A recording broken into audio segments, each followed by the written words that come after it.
Good morning, everybody. Thank you again for having all of us here. My name is Thomas, like Grizel said. So I am the founder and creator of the Catharsis Project. We use art as a way to share stories from the HIV and AIDS epidemic that are not commonly heard of, particularly with young people and those of us that did not receive a lot of exposure in the media when we were growing up.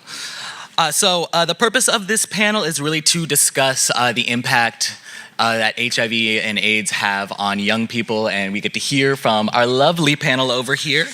So I'm going to introduce each of them a little bit, and they'll say a little bit about the study and what they do, and then we'll get into things. So we have Antoine Chaplin, who is an intervention coach for the NIH-funded Adolescent HIV Trials Network, the ATN CARE study at UCLA. And they collaborate with community partners. So Antoine, you want to say a little bit about what y'all do? So the 18 Cares project is a 3-in-1 research study. And we have our first study, which assesses acutely infected individuals and introducing treatment. So that's more of a biomedical component associated with that one. The second one is looking at individuals who have an established HIV infection and using a variety of interventions to be able to basically promote viral suppression. And then the third study is looking at high-risk negative individuals and using some of those same interventions that we have, which include a text message intervention, a peer support platform, as well as coaching, which is something that I provide. And we have some of our coaching staff here as well. So that's essentially what the three-pronged study that I work on is. All right, thank you, Antoine. And next we have Omar Nieto. Did I say that right? Yes, you did. Yeah. Excellent, excellent. Omar graduated from UCLA with a bachelor's degree in communication studies and LGBT studies. He is currently the director for both the LA Prep Stories Project and the SPNS social media initiative to help youth and young people stay engaged in HIV medical care. Yes, So the LA Prep Stories Project, that's the first study that I direct, so it's through the UCLA Department of Family Medicine, and the goal of the project was to examine the experiences of MSM and trans women of color who are using PrEP, so we could identify from their perspectives the barriers and facilitators to PrEP use among their community.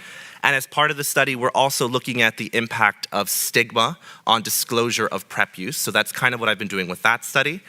I just recently became the director of the SPIN's multi-site social media initiative. So we're working with 10 sites across the country, and they're all doing different social media or technology-based interventions to help youth and young folks who are HIV positive stay engaged and connected to care. And outside of my work with HIV health, prevention, and treatment, I also work with a nonprofit called the California Conference for Equality and Justice. And the goal of the organization is to continue to engage youth, specifically high school youth, around professional development, and we help them address issues related to racial and gender justice. So I've been working with youth as a youth, and yeah. Awesome, thank you. Next we have Vince Panucci. Vince Panucci is the site supervisor at the Los Angeles LGBT Center of the M Study, a National Institute on Drug Abuse sponsored longitudinal cohort study investigating the effects of substance use on HIV transmission and progression, with a focus on Black and Latino men who have sex with men. I'd like to say hello. Good morning, everyone. Good morning, everyone. So, as Thomas said, my name is Vince Pancucci. I'm the site supervisor at the Los Angeles LGBT Center for the M Study, which again is a biobehavioral research study being conducted at 2 sites here in Los Angeles, the LA LGBT Center, which I am the supervisor at, and the UCLA Vine Street Clinic, our sister site just down the street from us in Hollywood. And again, the M Study is a biobehavioral research study sponsored by the US National Institute on Drug Abuse, which is essentially looking at how substance use affects both HIV transmission and progression in primarily minority communities, men who have sex with men of color. In the study, we are seeing them every 6 months. They come in, they do a whole host of biobehavioral. They provide a host of behavioral. They provide a host of biobehavioral specimens, including hair, nails, blood, urine for HIV, STD testing. We have them do a survey. We're following approximately 272 men who are HIV positive at the LA LGBT Center, and as well as 200 and approximately the same at the UCLA Vine Street Clinic, and those are the HIV negative individuals. Awesome, thank you. And then last but certainly not least, we have Miranda Ramirez. Miranda is a woman of trans experience that works for Friends Community Center. Currently, she is working on a study named Text Me Girl. Her role in this study is to assist in administering the follow-up surveys for trans women that are HIV positive that may qualify for the study. Good morning, everyone. My name is Miranda Ramirez, and currently I'm working with Friends Community Center. I am a research assistant. My role is to go out into the community and find fellow trans women that are HIV positive and that could qualify for the research study that I'm currently on. We're currently toward the end of our study. We already finished enrollment. We got our 120, and the whole purpose of the study is to see if positive affirmations, like reminders to take your medications, and how to positively look at yourself, and a daily reminder and a text message could improve someone's ability to stay on medication, engage into medication, and stay undetectable and maintain it. Thank you. All right, can I get a hand for our panel real quickly?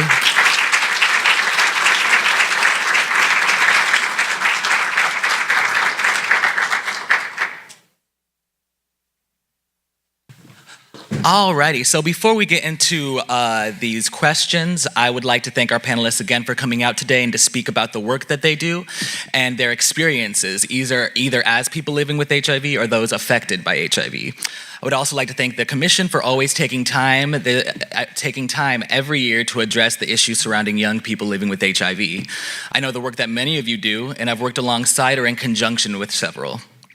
I know that things that are said today will be taken with love and with the knowledge that everything said is meant with the best intentions. We condemn attempts to label us as victims, a term which implies defeat, and we are only occasionally patients, a term which implies passivity, helplessness, and dependence upon the care of others. We are people living with HIV and AIDS. Those are the first two lines of the Denver Principles. When I first heard them, I was starting a new job in research. I had worked on a few research projects before this and was excited to dip into this part of the field again. The term MIPA was also introduced to me. MIPA means meaningful involvement of people living with HIV and AIDS. I looked forward to what I thought would be meaningful involvement with research around young people in HIV.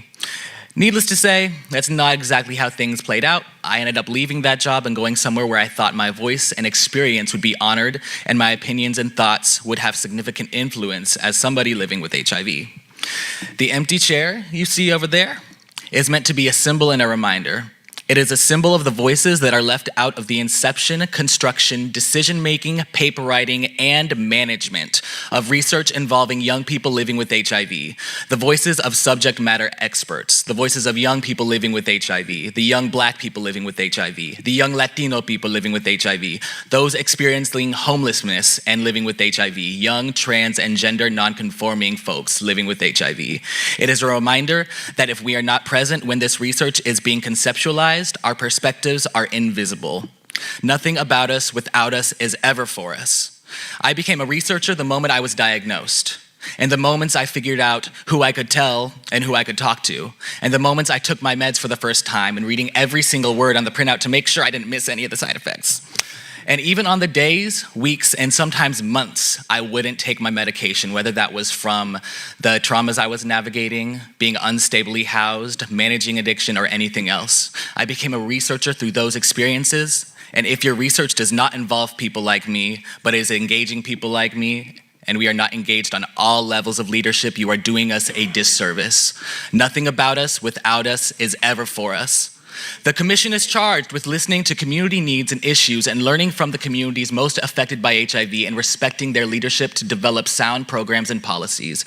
And we are here today to support and embrace youth leaders' voices, perspectives, and experiences. My hope is that the Commission will meet the asks of the community today so that we can meet the goal of the Los Angeles County HIV/AIDS strategy for 2020 and beyond. And we can only get to beyond by meaningfully involving young people living with HIV on all levels of this work. Thank you. Now we will get into these questions.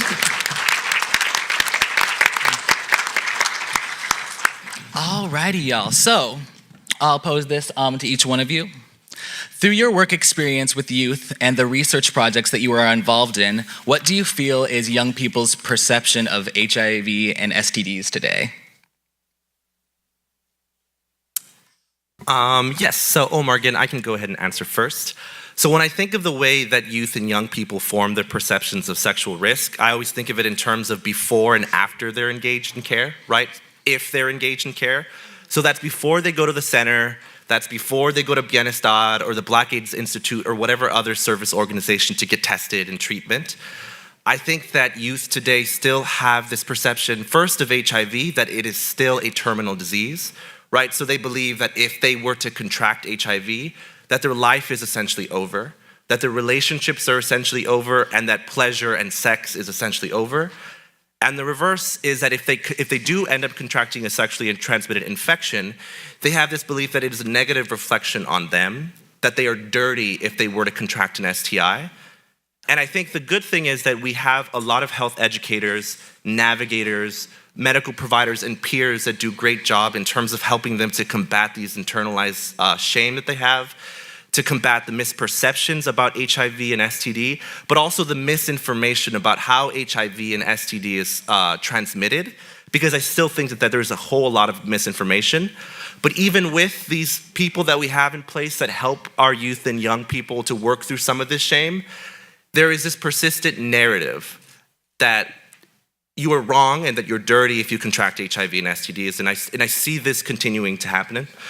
And I think that these perceptions, that they impact the willingness of youth and young people to also engage with testing services, which of course, it's like in order for them to get in care, they first have to have the willingness to want to get tested. And I think for them, for youth, whether they are cis or trans, I think that they have this idea that it's better for them not to know, because they don't want to take on the reality, the identity of what it means to be positive or what it means to have an STD. So I still see this being an area that we need to tackle, is trying to challenge the misperceptions, the misinformation about HIV and STD to help get our young people in care. Thank you, thank you. Any of the other panelists? Just to add, I think people in general, young people in general, are aware of some of the risks associated with HIV and STIs, and kind of piggybacking a little bit. There is kind of this idea of individuals just feeling like if they are positive for HIV or if they have an STI, that it's something that's like dirty and undesirable. And I think a lot of that just has to do with the stigma associated with HIV in general. And it kind of stems from like the history of stigma and the personification of what someone who is living with HIV is. And so if we have more positive images of individuals, of people who are living with HIV within these communities, I think that could be a way to also combat some of the stigma and shame associated with being HIV positive or having STIs. I'd like to piggyback on both Antoine and Omar and what they shared with us, in that the 272 young men that we enrolled into the M study, we've been following them for 5 years, and I've been with them to hear their stories, to hear their struggles, hear where they come from, to hear the stigma and associated with not only HIV and STDs, but with substance use, the stigma that they bring with them from their families, from their communities. Growing up myself as a mixed race person coming from a conservative Christian family, I was told that AIDS is God's gift to gay people. That was what I heard coming out of my home. So when my brother and I both came out, we both viewed HIV and STDs as God's punishment to us as gay people. Now within that, you have people coming from communities of color, African American, Latino, and Asian communities, Pacific Islander communities who are represented in M study. The commonality and what I've heard from most of these men who have come into this study are that I'm dirty, I'm sick, I did something wrong, and I'm paying the price for it. And that is unfortunately the opposite of what we need to be sharing with our young people. What I'm seeing around the community, and I've oftentimes seen myself as a young person, messaging that is not uplifting or empowering, but that promotes fear, that promotes stigma. And the last thing that young people need right now, living under the Trump administration, is more fear and more stigma. I think we have enough of that coming out of Washington, and I think it's up to us to really take those messages that young people have seen out in the community, have heard from their family and friends, and really evolve that message into one where you have the power to change the course of this epidemic, and you have the voice to be able to convince our leaders what needs to be done and the messaging that needs to be promoted so that their friends, their families, their partners do not become infected with HIV. Thank you.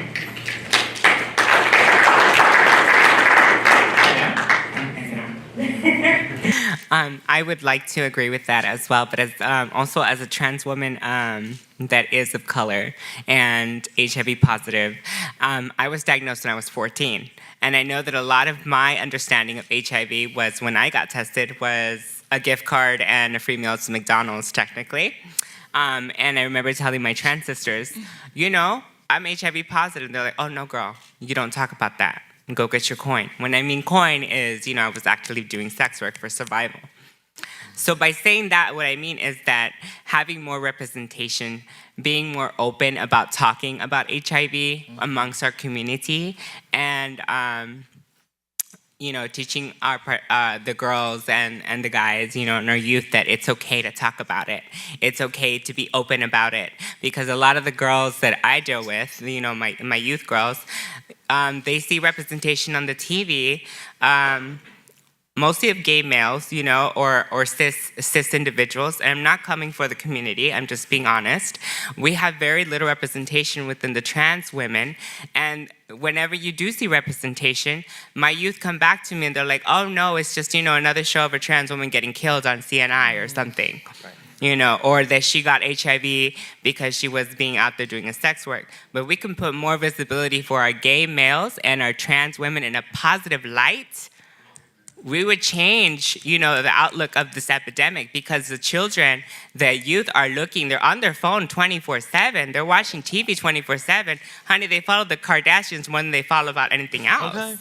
But, I mean, if we can hook onto them with media and stuff and show positive light, oh my God, did you see the story of that trans woman? She was HIV positive, but she's a doctor now, or she's this, or she's that. Right. And you take the whole HIV thing, you minimize it to a microscopic thing, and it's a positive thing. It's just the way we market it. Everything's marketing now. Everything's the way you put it out there.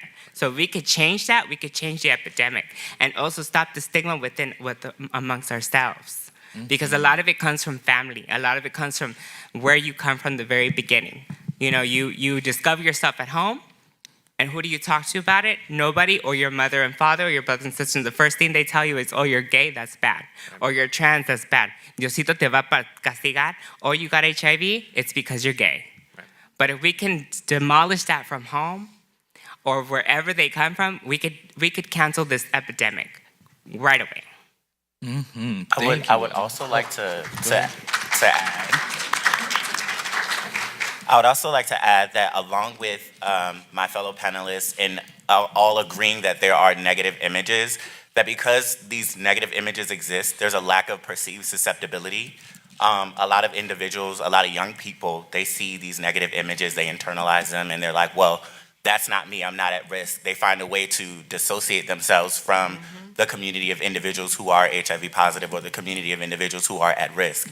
And so that in turn also kind of plays a part that I wanted to make sure that the commission is aware of as well. Thank you all so much for that. All right, to our next question. Through your work experience with youth and the research projects that you are involved in, what is the level of knowledge and awareness of PrEP, PEP, and treatment as prevention among youth? Also, if possible, can you comment on how they view and value their sexual health? Yes, so in terms of PrEP, I think that if they're coming from communities like West Hollywood or the Hollywood area, they're almost oversaturated with images of PrEP, right? So folks who frequent these areas, they see PrEP billboards, they see PrEP campaigns, so they're highly aware. But I think to Antoine's point about the youth of color who specifically live in more underserved neighborhoods that don't receive this targeting, they don't know about PrEP. PrEP isn't a daily conversation that they're having. They're not seeing images about PrEP when they walk down the street or when they turn the TV on. So for them, it's not existent. And the issue is for the folks who are aware of PrEP, there still is a lot of misinformation in terms of what PrEP actually does. So with a lot of the young folks that I've interviewed as part of the LA PrEP Stories project, there is a piece in the beginning where I assess their general knowledge and understanding of PrEP, so they still believe that it is a drug that will cure all STDs, that it's a miracle drug, right? So all of these things that a lot of navigators and health educators try to dispel before they start, but that's still there. And in terms of post-exposure prophylaxis or PEP, the only time that they're aware of PEP is when they actually have an HIV scare. Mm-hmm. So for them, that while they may have been aware that PrEP was an option, they are only then aware of PEP when they themselves are admitted to like an emergency room because they had sex with someone or something happened, right? So they engage in drug use, whatever it is, and they felt like they're at risk.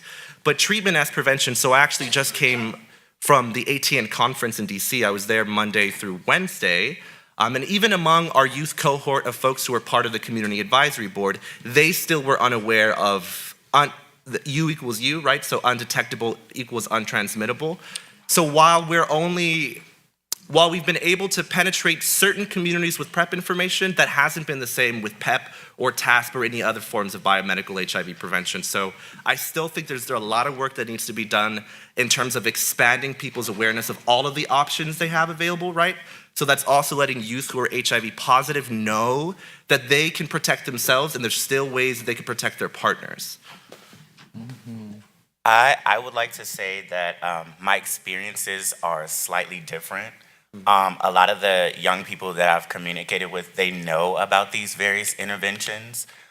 People know about PrEP, but they don't want to engage in the intervention. They know about TASP. They know about PEP.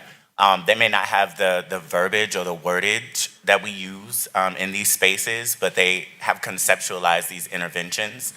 One of the issues, though, is that these are biomedical interventions. And so we essentially have to assess the medical mistrust that individuals carry with them when we suggest these interventions. And that seems to be one of the challenges associated with uptake in these various interventions and promoting medication adherence for those individuals who are engaging in like ARV medication or in the promotion of PEP and PrEP. And also young people just don't like to be told what to do. So we have to meet them where they are. Okay. We have these interventions available for them. But again, simply just suggesting this and telling them that it's gonna be good for them and it's gonna help them is not really gonna promote or create a culture where uptake and medication adherence is successful. Okay. I'd like to piggyback on the comments that were made already. You know, those of us who work in HIV, who maybe embody what it is to live with HIV, or who are stakeholders, providers, support networks of people living with HIV, I think it's important to remember that we're living in a bubble.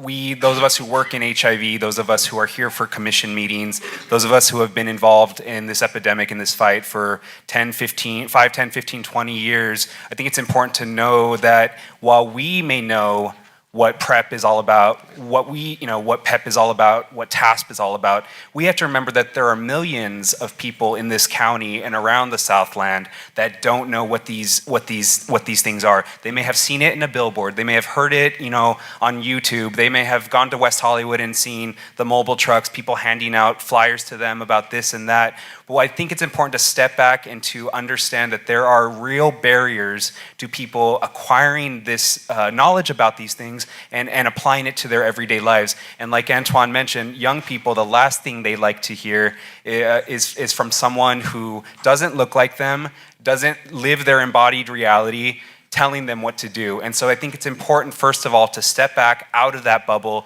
and to really educate people from the ground up. What is PrEP? how can it help you? How can it help your friends, your family? How can it help your community ultimately? And I think that's the messaging that needs to go forward, is this is about community. And so many of the guys who come in for the M study, what they love about their lives, if nothing else, they love that they have a community, and that is so important to them. It's important to see their friends healthy. It's important to see their family thriving. It's important to see their partners thriving. And so I think when we are having these discussions around the community, we can't just put up PrEP and expect people to understand what it is, how to acquire it, because people already have misconceptions about what these things are. They oftentimes think PrEP is for a white gay man that doesn't look like them.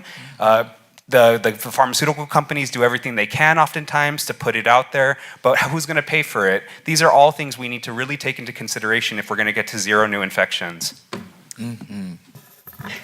But I also want to put out the alternative. So for the young folks that I work with who have been adherent to PrEP, who are long-term users, and the youth who are undetectable because of their participation in the social media initiatives, there is a sense of empowerment that they feel from the use of the medication. And I often think that that's a piece of the conversation that's lost.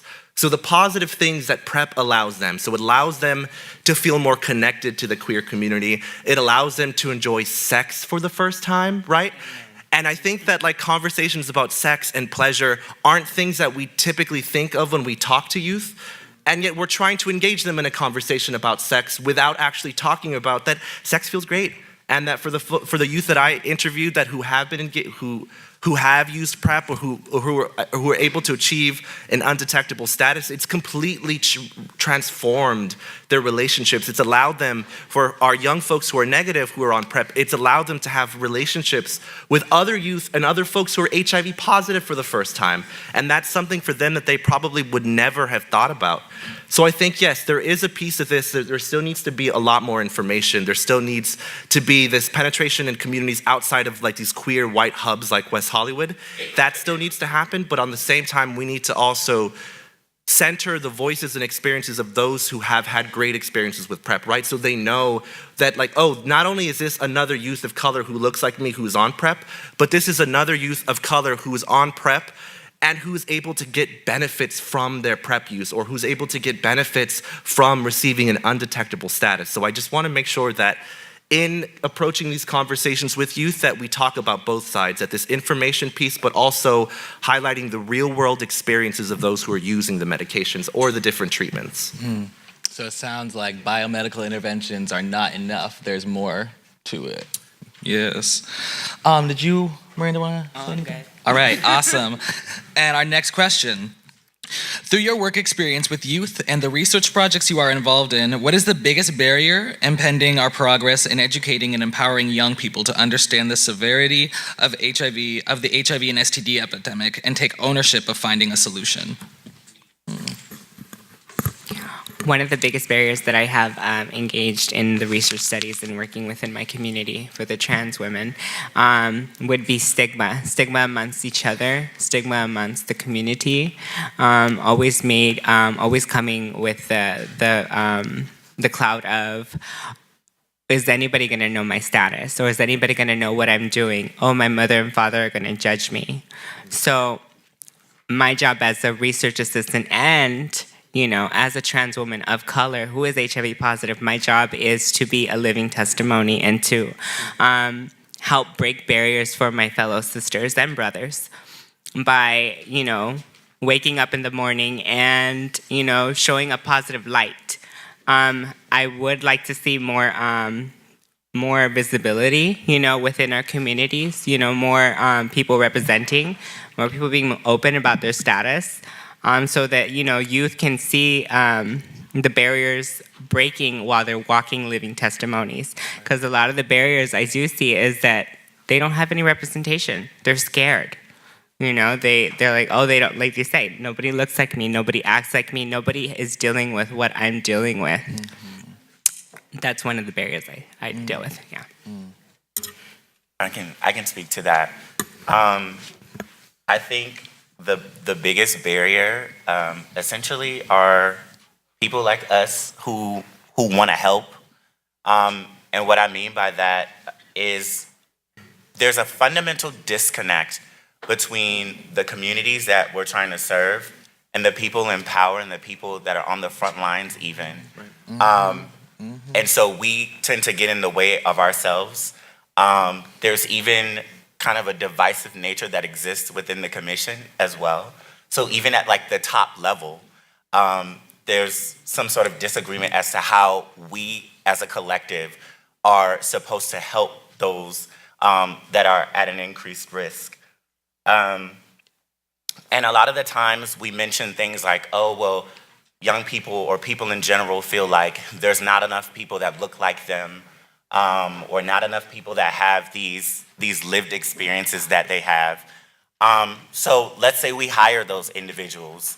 What are we doing to sustain them and develop them professionally so that they can serve in this capacity and matriculate through these roles so that they can be in a position of power and at a table where their voices are heard on a far larger scale, to the point where they can have some sort of political influence or influence in general that's far beyond meeting at a testing van and sticking a needle in a person's arm. Okay.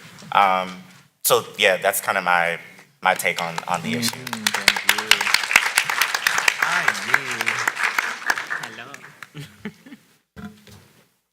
Informing and empowering, those two words, this country oftentimes does everything it can to do the opposite of informing and empowering youth.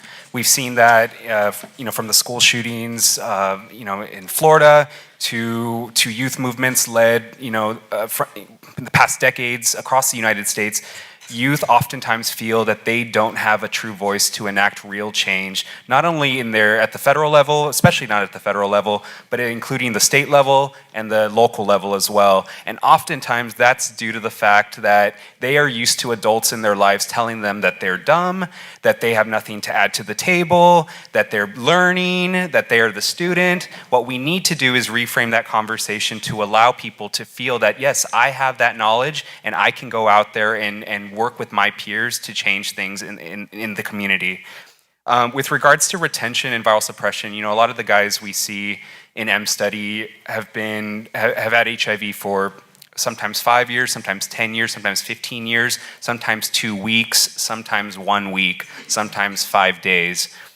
We're working with an incredibly diverse group of men, but the commonality, again, that binds them is that they oftentimes don't feel like they have a voice at the table, not only as men of color, but as men who are oftentimes homeless, men who are oftentimes living in the shadows of Los Angeles itself, not feeling that they have a place at the Los Angeles LGBT Center, not oftentimes feeling like they have a place in white West Hollywood. This is a real issue that we need to tackle, again, if we're going to increase retention among patients in all parts of our healthcare system.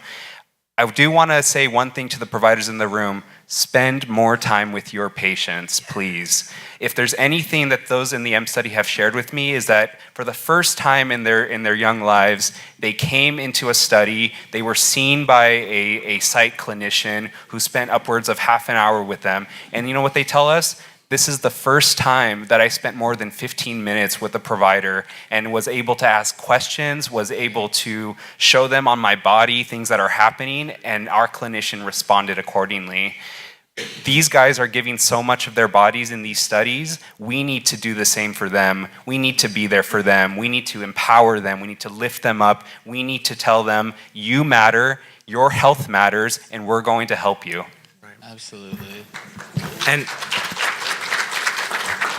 And I did want to echo this point because I think outside of centers that specifically cater their services to LGBTQ youth, with primary care physicians, a large majority of the men that I've interviewed who are using PrEP, they talked about experiences where not only are their primary care providers uninformed about the general, just having basic knowledge of what PrEP is, but that they don't approach conversations of sexual health in a way that's competent, that makes them feel like they're being heard. And so I hear a lot of the men in my study talking about the need to have LGBT competent providers and the experience of being denied PrEP from their primary care physician because the physician didn't know what PrEP was, or they didn't agree with that as a biomedical prevention strategy, or they said that they should just change their behavior instead of going on PrEP. So just stop being gay. If you just stopped having sex with men, you wouldn't need PrEP, and so that wouldn't be a necessity. And it's only until they go to these centers like the Black AIDS Institute or Bienestar, where there's staff who's actually trained to deliver competent care, that they're like, oh, this is an experience that I could have with my provider. And yes, of course, you should have that. And so I did want to echo, and I wanted to specify this with primary care providers, that there is a need to increase education and awareness around PrEP, but also how to deliver these types of interventions with youth and young folks of color. I would like to add something to that. If we're speaking to the providers, I would just want to say that PrEP and HIV medication should be available to everybody, not just LGBT, because the HIV epidemic affects all of us. You know, Black, white, Latina, straight, gay, bi, trans, whatever, honey. It doesn't care, it'll get you. As a medical provider, I think it should be available to everybody, especially our youth, and talking about, sex right from the get-go. From the very beginning, what are the possibilities when you have sex? What could happen, regardless of who you are and how you identify, because HIV will not discriminate. So we should, in general, make it available for the community, the human community. Thank you all for that. All right, now I'm going to turn it over to Griselle. Right, so we're going to open it up for questions. We'll start with commissioners, and then we'll have dedicated time to open up for questions from the audience as well. So let's start this way with Kevin. Thank you, Thomas. Great to see you. You've always been a hero of mine. So, I was diagnosed at 20. And came from a small Michigan farm town, and got my letter, and my roommate's like, you got AIDS, and I didn't even know what that was. So, it was a different time, obviously, 30 years ago, but yeah, we still struggle. I mean, the things you guys are saying is exactly what I remember from back then, the shame, back in the closet, finally come out of the closet, you're back in the closet again about something else. And I'm wondering, I have two questions. Number one, we have a hard time getting youth to come to the table. I was formerly the operations co-chair. I'm interested in ideas as to why that might be, because the consumer voice is so important here, and the youth voice is missing. And secondly, I think the lack of association with other people that are also HIV positive is a huge issue. And the people, the healthcare community, and how they meet you, and not come at it with a sex positive kind of attitude, and even down to testing. And we had a group here, another panel that some youth were involved in, that went out to do some fake testing, some secret shopper testing, and reported on the really invasive kind of questions that are asked. And they're not necessary questions. So I just kind of want your general feeling on what we can do from a policy standpoint to impact those kind of three areas, if you will. Participating in the commission, provider competency, cultural competency, and then how do we make the testing process more simple and non-judgmental?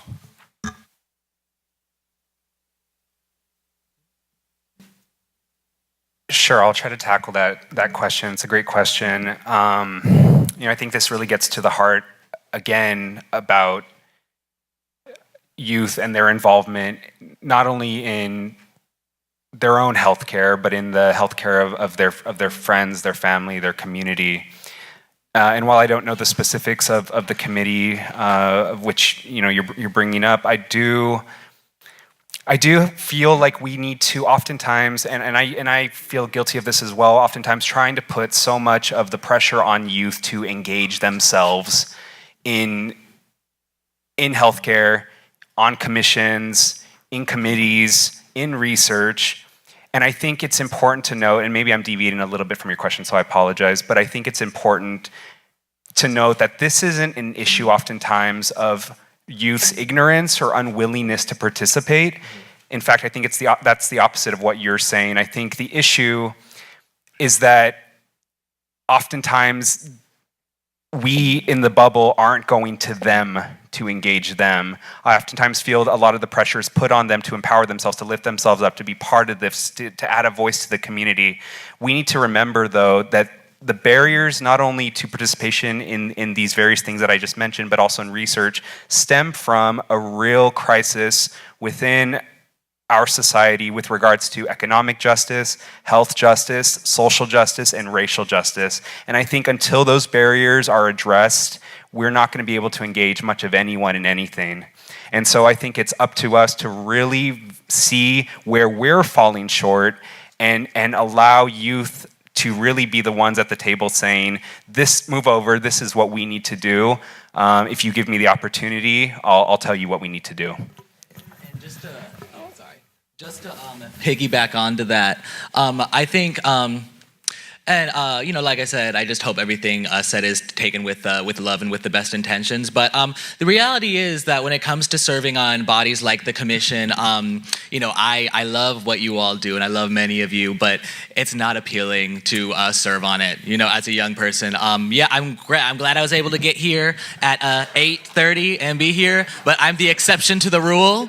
I am the exception to the rule, and to expect a lot of young people living with HIV to dedicate the time, to volunteer their time to be a part of the planning body. It's not because we don't want to, it's because we can't, because we got lives to live. I have bills I have to pay. I have things that I have to do.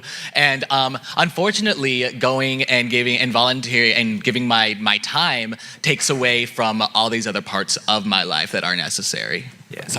And I did want to add to your point as well. And this is a reoccurring conversation that I also had at the ATN meeting with a lot of the other youth who attended. There is this feeling that when youth are asked to be present in these types of spaces, right? So when they're asked to come to committee meetings or when they're asked to be on advisory boards, we're constantly being asked for our feedback. So what are the priority areas? What are the things that you all feel like we should be tackling? But there often isn't a follow through. And there often aren't any action steps that are actually taken to make us feel like, oh, so you actually did take my input into consideration. Okay. And so there's this, and so I do want to challenge folks in the audience, particularly commission members, that if you are asking youth to be present in this space, is that just a symbolic gesture? Is that just because you want to say, And I feel very passionately about this because this happens all the time, especially in doing nonprofit work. We're often asking for feedback. We're often asking for reflection, and yet the response is, "That is a great idea. Thank you for saying that. However, because of this, we can't." Exactly. At which point, you can't expect for there to be youth participation if that is going to be the only response that they've get.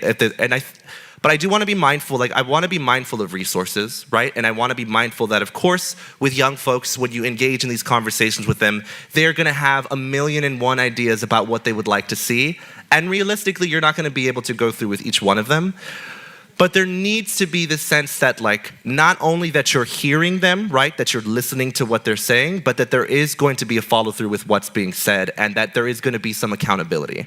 Because if you want, so this is just, it's a frustration that I've had as someone who's engaged in programs with youth. As a youth from high school, I was directing, I was facilitating with other people, with my peers who looked like me, who were my age. And then I just constantly had this, I just kept hitting this roadblock. And so I just want folks to also be aware of that. Take some time to also consider what it really means to have a youth voice in this space. Mm-hmm.